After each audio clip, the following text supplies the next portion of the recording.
All right, we are on our way up the mountain. Just looks like a half a mile hike, maybe, but just a small little day use area. And we're headed up into them Dar hills.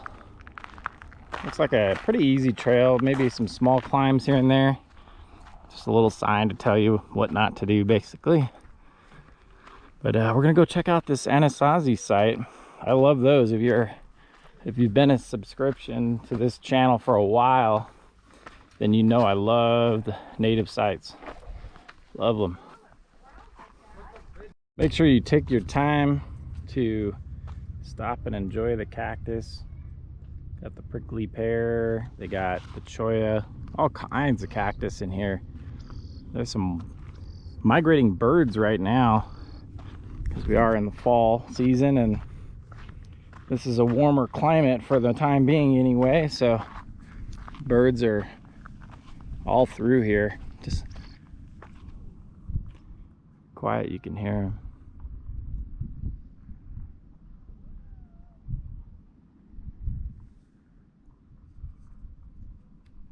When you get to this fork in the road, you can go toward Mono.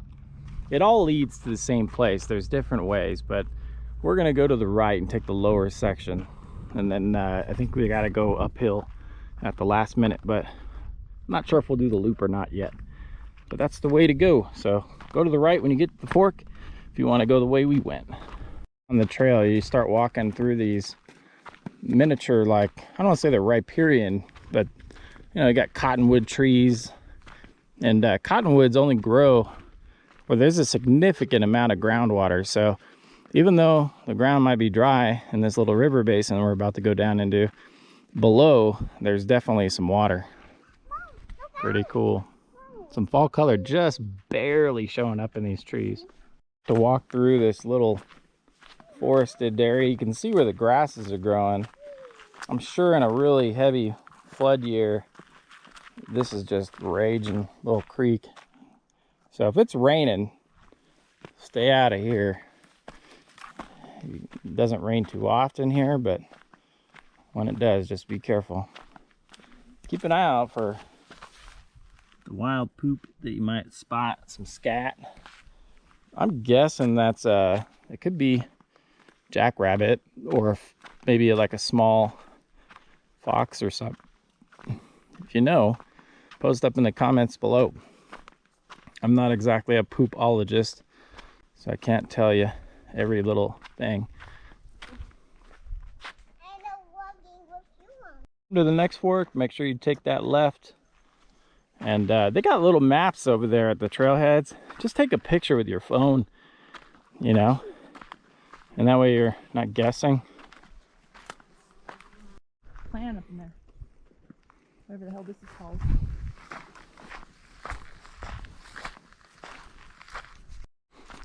So we're headed up the trail.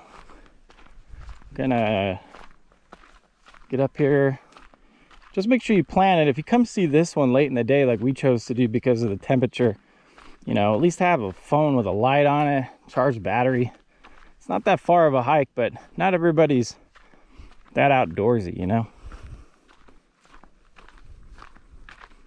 Just make sure you're prepared, that's all.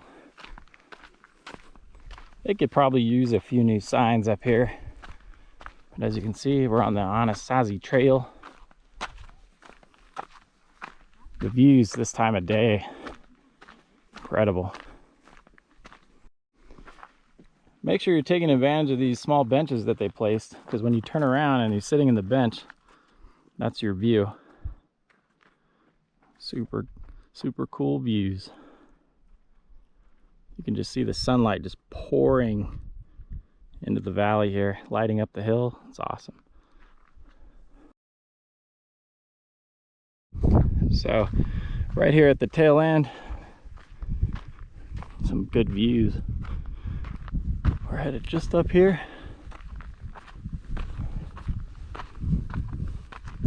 And we're almost there. So right at the top here, it kind of makes a right turn right before you get there, and just turn around and get that view in. Hike in the afternoon so you get this sunlight. If you hike in the morning, it'll just turn around. It'll be everything that way.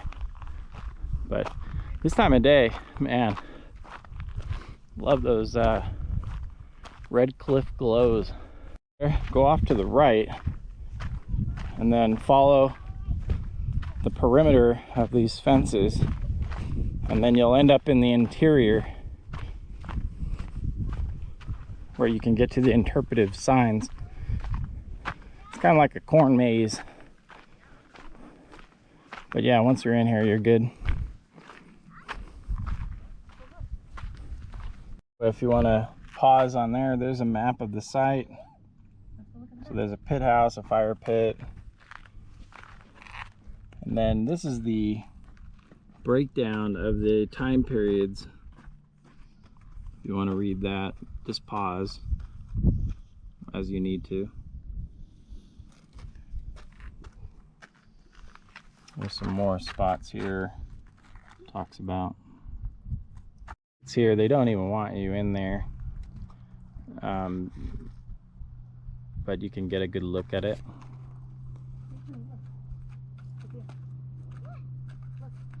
Other one here. There's not a whole lot to see here. I mean, it's one of those things where you got to be sort of experienced with these type of sites to understand what you're looking at or what would have been here, but there's still some of it. It's pretty awesome still. They list them as cisterns, and there's quite a few of them. They had, obviously they had problems with water here, so I think they would gather it from the creek and bring it up here and pour their water in there and fill it up. They had farms up here, and they grew both in the creek area and up here. So, Corn and melon. yeah, all kinds of neat crops. It's kind of funny because if it rained enough, some of their old seeds would grow, and in some areas after major monsoon they actually see that. So if you ever are in some areas with monsoon, definitely look for that. We're gonna creep around this bush, go check out the last of the sites. It's not hard to imagine why they were here. I mean, when you're up on this plateau, you can see all around you 360 degrees. It's really pretty. Got a little bench for you. The sites here, just checking them out. Really pretty. They'll let you get kind of close to this one right here, this cistern right here. I'll show you.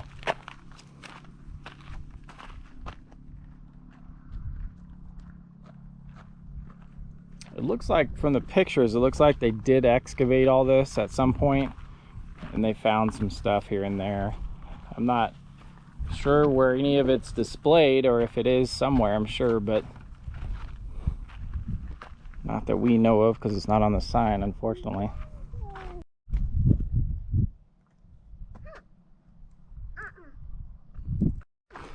All right, we are going to make our way out of here. Stay tuned for the wrap up and some channel updates at the end of this, if you're interested in that. If you're a subscriber, if you're not a subscriber, consider subscribing so you can see more adventures like this. We're not all fishing, we're not all metal detecting, we're not all hiking. We're kind of a mixed pot here. We just love the adventure and coming out and spending time outdoors, and this channel is to encourage you to do the same. Pretty neat. So to wrap it up, this is a short hike. I'd say it's about a quarter mile or so, maybe a little more each way. So about a half mile total, maybe, something like that. Really easy hike, guys. There's a couple of uphills and stuff, but come out and see it. It's mid-October, and these trees down here, the cottonwoods, are about changing. So maybe the end of October, if you come here, they'll be real bright yellow. So that'll be cool to come see. You can camp in this canyon. There's fishing nearby. It's pretty awesome. So from the Red Cliffs Archaeological Site, check it out. we'll see you on the next one. Thanks for watching. So when you're coming out, you got to go through these narrow tunnels, man. That car just barely fits through here.